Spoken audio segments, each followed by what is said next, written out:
है, जाघर प्रेम न संचरे, सो घर जान मशान, जैसे खाल लुहार का सांस लेत बिन प्राण।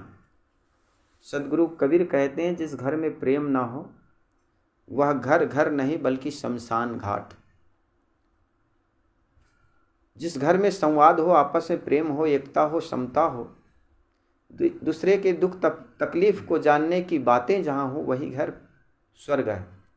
मृदुवानी सुंदर वर्ताव, सभी गुणों की खान है, प्रेम की गंगा बहे जहाँ पर, वही घर स्वर्ग समान है। जिस घर में बूढ़े माँ बाप की आदर हो, निश्चित जानिए वही घर स्वर्ग है। लेकिन आजकल माता पिता के बुजुर्गों की उपेक्षाएं बढ़ती चली जा रही। भरतपुर की जगह की घटना है। एक दाम्पत्य के 2 लड़के थे। दोनों लड़के को खूब पढ़ाए, दोनों मास्टर थे, पति पत्नी दोनों टीचर थे। जो भी पैसा आया सारे बच्चों को पढ़ाने में लगाए और सोचे कि जीवन भर बच्चों को ठीक से पढ़ा लेते हैं, बुढ़ापा में रह करके जीवन बिताएंगे। लेकिन हुआ उल्टा। बच्चे जब पढ़ लिख करके अपनी अपनी जगहों पर सेटल हो गए, तो एक लड़का अमेरिका में सेटल हो गया और एक लड़का कनाडा में सेटल हो गया। और माँ बाप बूढ़े हो गए, रिटायर्ड हो गए। तब ख्याल आया, अरे बच्चों के साथ तो हम जी ही नहीं पाए, क्योंकि बच्चे जैसे बड़े हॉस्टल में जमा कर दिए और हॉस्टल से जैसे निकले तो अपनी अपनी जगहों पर नौकरी करने लग गए। तो माँ बाप को याद आई बुढ़ापा में बच्चों की, क्योंकि इसी दिन के लिए तो माँ बाप बच्चे को जन्म देते हैं कि आज बुढ़ापा का लाठी बने।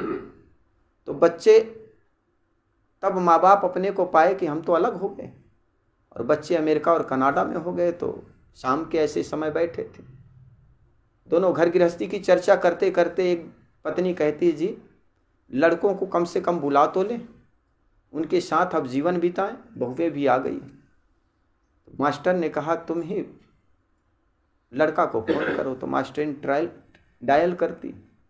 अमेरिका वाला लड़का उधर से फ़ोन उठाता है। वो लड़का ने कहा, माँ प्रणाम। माँ कहती, बेटा खुश रहो, और तुम्हारे पिताजी और मेरे को भी तुम्हारे याद आ रहे हैं, और बेटा तुम्हारे पिताजी और मेरी इच्छा है कि तुम दोनों बहू के साथ घर चले आओ, यहाँ पैसे की कोई कमी है नहीं। तो बड़ा लड़का ने कहा, माँ अमेरिका में जो डॉलर है वो भारत में थोड़े, और पैसे कमाने की उम्र होती है, मैं तो आ नहीं पाऊंगा। तो माँ का थोड़ा मन टूट गया। माँ को बड़ी आशा थी कि बेटा को एक फ़ोन करते ही चले आएंगे। और जिस दिन वो संस्कार डालने का मन था तो दूर रहा, लेकिन आज जब बच्चे दूर हो गए तब माँ को याद आई। तो लड़का ने कहा, माँ तो मैं तो आ नहीं पाऊंगा। तो माँ का मन थोड़ा टूटा। वो कहता, जी बड़ा लड़का तो गया हाथ से। मास्टर ने कहा, छोटे को फ़ोन कर लो। तो छोटे को फ़ोन किया तो बड़े लड़के से 2 कदम और आगे निकला। उन्होंने कहा, माँ किसी प्रकार के कोई सेवा की ज़रूरत हो, किसी नौकर रख लेना, पैसा हम भेज देंगे। जब लड़का छोटा वाला ने इस कदर बात कही तो उसका तो मन पूरी तरह टूट गया, बड़ा चिंताग्रसित हो गई। और एक दिन चिंता करते करते माँ को फालिश मार गए, लकवा मार गया। बूढ़ी हो गई थी बेचारी, लकवा मार गया। ऐसा लकवा मारा तो जुबान से भी लकवा मार गई। वो कुछ बोले न तो हिल डुल पाए, बिस्तर में पड़ी रहती। मास्टर ने बच्चों को फ़ोन किया, बेटा तुम्हारी मम्मी को लकवा मार गए हैं, आकर के कुछ सेवा तो करो। तो लड़कों ने आने से इनकार कर दिया। जब आने से इनकार कर दिया, बेचारा सुबह उठता 8 बजे 7 बजे और अपनी वाइफ की सेवा करती, कपड़ा बदलती, स्नान कराती।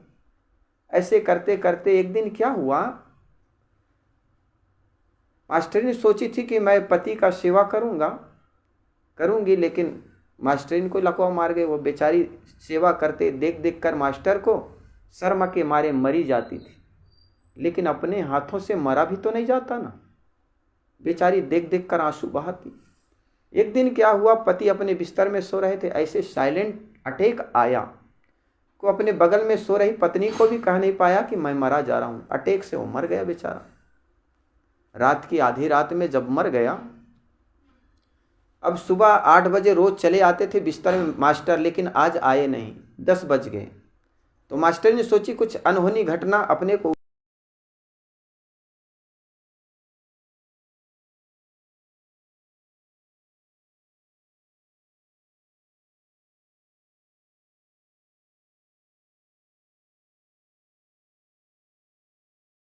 तो पति जहाँ पर सोते थे घंटों घंटों भर खिसटते खिसटते पति के बिस्तर के पास गई बेचारी।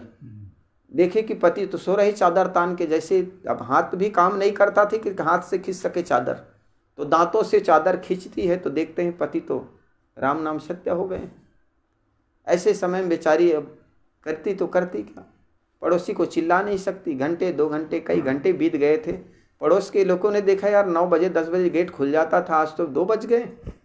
आवाज़ लगाए, कोई आवाज़ कौन करे आखिर, पति तो गए काम से, पत्नी भी लकवा मारी हुई। दरवाज़ा तोड़ा गया तो दोनों की लाशें पड़ी थी, दोनों की लाशें पड़ी हुई थी। अब सोचे बगल वाले चाचा ने यार इनके लड़के को तो कम से कम इत्तला करा दो।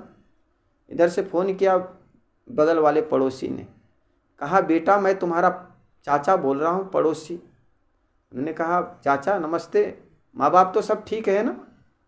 पड़ोसी ने कहा अरे भले आदमी, तुम्हारे माँ बाप तो तभी मरना शुरू कर दिए थे जिस दिन तुमने आने से इनकार कर दिया, और वो आने की प्रक्रिया पूरी हो गई, मरने की प्रक्रिया पूरी हो गई, समाप्त हो गई, आ रहे हो कि हम ही फूंक दें। तब उन्होंने कहा पिताजी हम आ रहे हैं। अब आ करके जो करना था किया होगा, भोज भंडारा जैसा हो। लेकिन अब पछतावे होए क्या जब चिड़िया चुग गई खेत। जो माँ बाप साथ में होते हैं उनकी सेवा न कर पाएँ और उनके चले जाने के बाद बड़े भोज भंडारा कराएं, बड़ी तस्वीर लगा कर उनके सुगंधपूर्ण अगरबत्ती और दीपक लगाएं, क्या फ़र्क पड़ता है। इसलिए जो लोग हमारे साथ हैं, हमारे पास है, उनकी कीमत समझें। हमने जितना पानी नहीं पिया ना, उन लोगों ने घी पिए, उन लोगों ने समस्याएं देखी। हम सोचते हैं उनके समय में ऐसा नहीं होता था, वो सारी समस्याएं देखे हैं लोगों ने। इसलिए बड़े बुजुर्गों का आदर हो, और जिस घर में आदर होता है ना, वो घर निश्चित जानिए बड़े सौभाग्यशाली हैं। और एक ने तो बड़ा सुंदर लिखा है, जिस घर में बूढ़ी माँ बाप हो उस घर का सौभाग्य है। माता पिता का कर्ज यूँ चुकाया नहीं जा सकता है। एक डोडरमल था, अकबर के 7 रत्नों में एक डोडरमल का नाम आता है, आपने सुना होगा शायद। डोडरमल के मन में हुआ कि मेरे जीवन में किसी प्रकार के कोई कर्ज नहीं है। तो एक संत आए उस नगरी में, उस समय कहा जाता है वो राजा हो गया था। संत आए, संत के अनुनय विनय प्रार्थना करने के बाद डोडरमल से संत ने कहा बेटा कोई कर्जा तो नहीं है। तो डोडरमल ने कहा गुरुजी कोई कर्जा नहीं है, पूर्वजों का कुछ कर्जा था, वो भी मेरे मेहनत से कमा करके मैंने चुकता कर दी। तब संत ने कहा कि माँ का कोई कर्ज। तो डोडरमल ने कहा कि ऋषिवर संत भगवान माँ का भी कोई कर्जा नहीं। संत ने कहा जाकर के पूछ, कम से कम माँ का कोई कर्जा हो तो। तब कहा जाता है डोडरमल माँ के पास गया, माँ मैं राजा हो गया हूँ और मैं नहीं चाहता किसी प्रकार का कोई कर्जा हो, तो आपका कोई कर्जा हो तो मैं अदा कर दूँ, चुका दूँ, सोना चांदी जेवरात से आपके शरीर को भर दूँ, कोई धन दे दूँ। माँ को ऐसा लगा ये बेटा अहंकारी हो गया और ये माँ के ऋण से उरीन होना चाहता। तो माँ कहती बेटा तुम उरीन होना चाहते हो ना, कर्ज से मुक्त होना चाहते हो ना। कि हाँ माँ। कि बेटा एक रात मेरे पास आकर के सोना। राजा ने कहा डोडरमल ने, बस माँ इतने से कर्ज चुक जाएगा। कहे बेटा इतनी सी बात लगता है तुम्हें, आकर के सो कर देखना कभी। तो कहा जाता है एक दिन माँ को बुखार लग गया, बुखार आया, शरीर कांपने लग गया। तब माँ सोचती है आज इसका परीक्षा लेने का समय आया है। तब माँ कहती बेटा डोडर तुम अपने कर्ज से मुक्त होना चाहते हो तो आज आ जाना, बगल में सो जाना। और कहा जाता है राजकाज पूरा हुआ 9-10 बजे रात्रि में, तो माँ के पास आ करके माँ के चरण छू करके माँ कहने लगी माँ अब आज मैं सो जाऊँ। कहे बेटा निश्चित सो जाइए। बगल में बेटा सो गया। आधी रात में 12-1 बजे गाढ़ी नींद में जैसा बेटा सो रहा था, माँ आवाज़ लगाई बेटा डोडल पानी पिला दे। पहली बार जब माँ ने आवाज़ लगाई बेटा तत्क्षण उठ करके पानी भर करके ला करके गिलास में पिलाने लगा। और माँ पानी क्या पीती है, पानी एक घूंट पीने के बाद डोडरमल के बिस्तर में उड़ेल दी। बिस्तर गीला हो गया। जब बिस्तर गीला हो गया तो डोडरमल कहता है माँ ये गीला कर दिया आपने बिस्तर। कि हाँ बेटा बुखार से शरीर कांप रहा है ना, हाथ में गिलास लिया नहीं जाया, इसलिए पानी गिर गया, सो जा। तो डोडरमल सोना, नींद कहाँ आने वाली है, पानी बिस्तर जो गीला हो। फिर भी आदमी को जब नींद गाढ़ी हो ना तो सूझता नहीं कि खाट गीली है कि टूटी खाट है। सोया तो नींद आने लग गई। अब लगा कि अब नींद आने वाली है, 3 बजे के करीब। तो माँ फिर आवाज़ लगाती, बेटा डोडर फिर पानी पिला दे। पहली बार जब माँ की आवाज़ सुनी तो डोडर तत्क्षण उठ करके माँ को पानी पिलाने लग गया था। इस बार माँ दूसरी बार जब आवाज़ लगाई, बेटा डोडर, तो वो कुछ देर से उठी, कहे माँ क्या फिर प्यास लग गई? अब फिर कह रहा है। तो कहा बेटा प्यास लगी।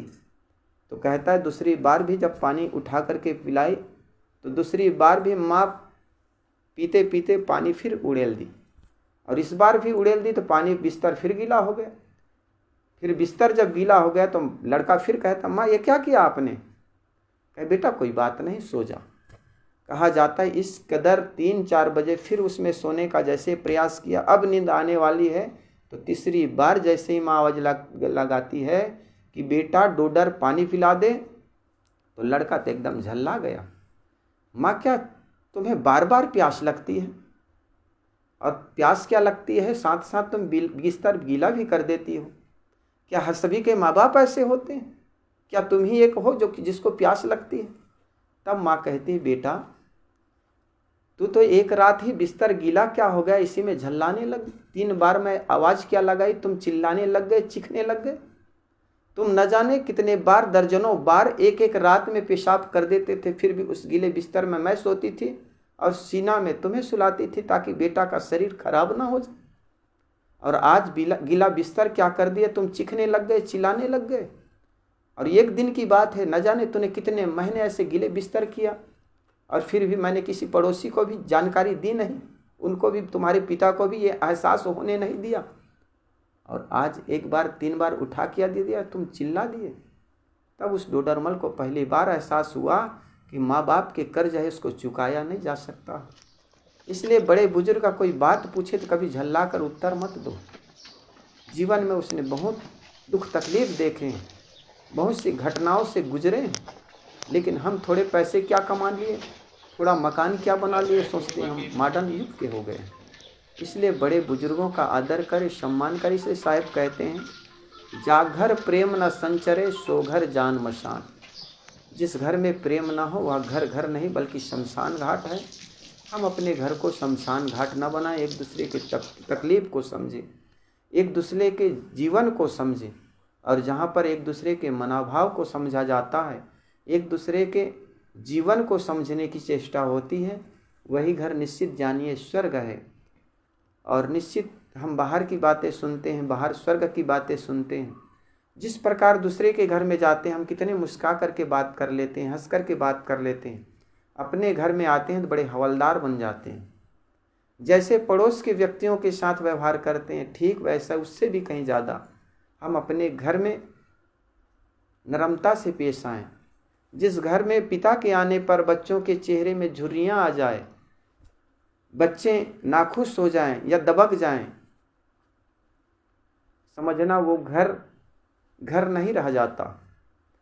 घर में सभी लोग जब इकट्ठे हो जाएं, 24 घंटा में कम से कम एक बार हंसी का कहकहा उठनी चाहिए। चेहरे में पिता के आने पर, माँ के आने पर मन मुस्कुरान से भर जाना चाहिए। तो निश्चित जानिए जहाँ पर ऐसा होता है वही घर स्वर्ग है।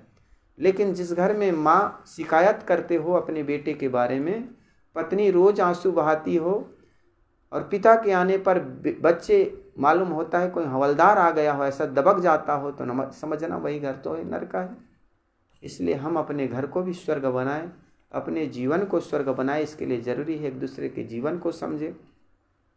जिस प्रकार गर्म लोहा से गर्म लोहे को नहीं काटा जा सकता, गर्म लोहा को काटने के लिए ठंडा लोहा की ज़रूरत पड़ती है, ठीक इसी प्रकार कोई आदमी हमारे घर में क्रोध हो गया है, गुस्सा से आया है, तो उसको हमें नरमता से पेश आनी चाहिए। उन्होंने गर्म होकर कोई शब्द बोल दिया, हमने गर्म होकर कोई शब्द बोल दिए तो बात बिगड़ जाती। एक दूसरे को समझें, और जहाँ पर एक दूसरे को समझने की बातें नहीं आती वहाँ झगड़ा होता है। झगड़ा किस घर में नहीं होता है, लेकिन आपस में गांठें मत बनाओ। जिस घर में गांठें बना ली जाती हैं वहाँ सुलह के सारे दरवाजे बंद हो जाते हैं। जिस प्रकार कुआं अपनी छाया अपने अंदर रखता है, इसी प्रकार घर की अपनी हर बात को अंदर रखें। एक घर में पति पत्नी दो लड़ाई हो रहे थे। यूँ तो कभी लड़ते नहीं थे, लेकिन आज दूर तक आवाज़ जा रही थी। तो एक बार एक गांव का आदमी आया, उन्होंने कहा भैया लड़ाई का कारण तो क्या कारण है, क्या बताए, क्या बात है। तो भाई साहब मास्टर था, उन्होंने कहा साहब मैं अपने लड़कों को मास्टर बनाना चाहता हूँ। तो इसमें क्या बात है, मास्टर बना लेना, लेकिन इनकी मम्मी कहती है कि लड़के को डॉक्टर बनाएंगे, बात इसी की लड़ाई है। उन्होंने कहा यार डॉक्टर बनाना चाहती हैं वो, मास्टर बनाना चाहती हैं आप, तो कम से कम लड़के को तो बुला लो। तो उन्होंने कहा साहब लड़का तो अभी हुआ ही नहीं है। ऐसी समस्याएं होती हैं हमारे घर में भी, है ना। कोई चीज़ आई नहीं है, बस हम उनके बारे में बस बहुत सी कल्पनाएं करना शुरू कर देते हैं। इसीलिए किसी भी चीज़ को यथार्थता में पहुँचे। किसी कवि ने कहा है दुनिया जिसे कहते हैं मिट्टी का खिलौना है, मिल जाए तो मिट्टी है, ना मिले तो सोना है। जब तक शादी नहीं हुई होती है तो कैसी कैसी कल्पनाएं करते हैं आदमी, स्वर्ग की अप्सराओं से कल्पनाएं करते हैं, तुलना करते हैं। लेकिन जैसे ही शादी करके पत्नी आ गई, उसी में बस अवगुण दिखाई पड़ने लग जाता। तो जब तक मिली नहीं थी तब तक तरह तरह की कल्पनाएं मन में होती थी, और जब मिल गई तो बस मिट्टी हो गई, ना मिले तो सोना। तो जो चीज़ हमारे पास है उस चीज़ों की कीमत समझें, और जो नहीं है उसकी सोच मन से निकालें। तो निश्चित मानिए हमारा जीवन सुखमय होगा, शांतिमय होगा, और इसी के लिए हम जीते हैं। बच्चे को शिक्षा के बजाय संस्कार की बहुत अति आवश्यकता है, और यही कारण है कि बच्चों को शिक्षा के क्षेत्र में हमारा आगे तो बढ़ जाता है, पैसे कमाना भी शुरू कर देता है, एक ATM मशीन जैसे बन जाते हैं। लेकिन जो संस्कार होना चाहिए, जो आदर माँ बाप का होना चाहिए, वो आदर हो नहीं पाता है। तो निश्चित जानिए ATM मशीन से कुछ होने वाला नहीं। शिक्षा के साथ साथ संस्कारों की ज़रूरत है। कभी संत गुरुजनों के सानिध्य बैठा करके आप नहीं कह सकते कि बेटा हमारे पैर छुओ या पिता के पैर छुओ। आपके घर में साधु संत आएगा, वही एक शिक्षा देता है कि बड़े बुजुर्गों का पैर छूना चाहिए। आप कहेंगे भी कैसे? और फिर संत गुरुजनों के आने के अभाव में नहीं आते हैं, तो फिर बच्चे बांस की तरह बड़े तो हो जाते हैं, पैसे कमाने भी लग जाते हैं, लेकिन वो संस्कार नहीं मिल पाते हैं जो संत गुरुजनों के सानिध्य में रहकर बच्चों को मिलना चाहिए। बोलिए सद्गुरुदेव की जय। मैं बोल रहा हूँ को उबाई बात तो नहीं बोल रहा हूँ, उब रहा हूँ। कर ले कमाई ऐसी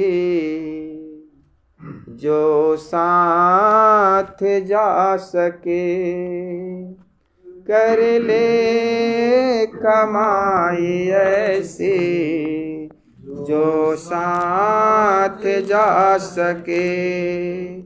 अवसर पड़े जो राह में, अवसर पड़े जो राह में काम आ सके, कर ले कमाई ऐसी जो साथ जा सके, कर ले कमाई ऐसी जो साथ जा सके। दुनिया की चकाचौंध में जीवन बिता दिया, दुनिया की चकाचौंध में जीवन बिता दिया। अनमोल रतन हीरा यूं ही गंवा दिया, अनमोल रतन हीरा यूं ही गंवा दिया। मानो वही जो इसका मानव वही जो इसका उपयोग कर सके, कर ले कमाई ऐसी जो साथ जा सके, कर ले कमाई ऐसी जो साथ जा सके। मुश्किल पड़े जो राह में, मुश्किल पड़े जो राह में तो काम आ सके, कर ले कमाई ऐसी जो साथ जा सके, कर ले कमाई ऐसी जो साथ जा सके। दुनिया में हमें आता कोई साथी नजर नहीं, दुनिया में हमें आता कोई साथी नजर नहीं, जो बनते हैं ये साथी वो भी अमर नहीं, जो बनते हैं ये साथी वो भी अमर नहीं। गुरु को बना लो साथी, प्रभु को बना लो साथी, जो बचा सके, कर ले कमाई ऐसी जो साथ जा सके, कर ले कमाई ऐसी जो साथ जा सके। पापों में सदा मन को लगाते चले गए, पापों में सदा मन को लगाते चले गए, बदियों का बोझ सिर पर बढ़ाते चले गए, बदियों का बोझ सिर पर बढ़ाते चले, लेकिन धर्म कभी ना, लेकिन धर्म कभी ना अपना बना सके, कर ले कमाई ऐसी जो साथ जा सके, कर ले कमाई ऐसी जो साथ जा सके। मुश्किल पड़े जो राह पे, मुश्किल पड़े जो राह पे काम आ सके, कर ले कमाई ऐसी जो साथ जा सके, कर ले कमाई ऐसी जो साथ जा सके। बोलिए सद्गुरुदेव की।